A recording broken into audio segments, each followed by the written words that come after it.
My name's Tim McLaughlin, and I'm a reporter based in Chicago, Illinois.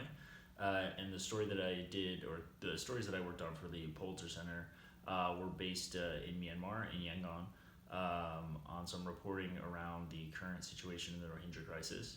I worked on 3 different stories, 2 for the Washington Post and 1 for the New Yorker. The stories that I did for the Washington Post focused on the domestic response and some of the issues that are going on within the country regarding the plight of the Rohingya Muslims. Since terrorist attacks in August 2017, around 700,000 of the Rohingya have fled from Myanmar, from Rakhine state on the western edge of the country into Bangladesh. And there's been a lot of reporting from the camps in which the people are now living.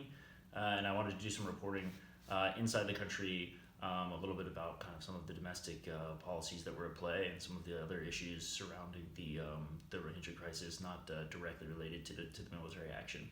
So the stories that I did for the Washington Post focused a little bit about the rebuilding of Rakhine State and some of the companies that are involved in that, and some of the companies that were formerly sanctioned by the U.S. government, called, I guess, crony companies under the former military government.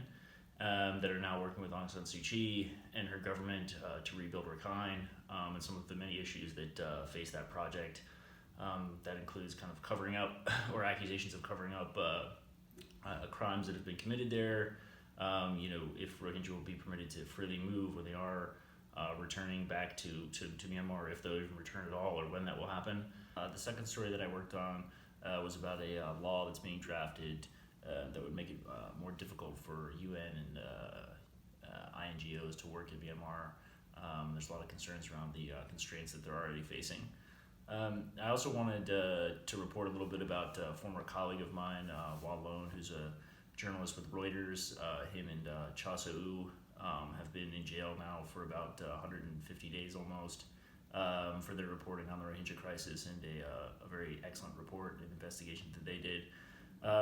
So I did one final piece about their trial and the accusations that they've been facing from inside the country, and by sitting down and kind of getting to know their family a little bit and talking to their wives about the difficulties that they faced. And hopefully they will be free sometime soon.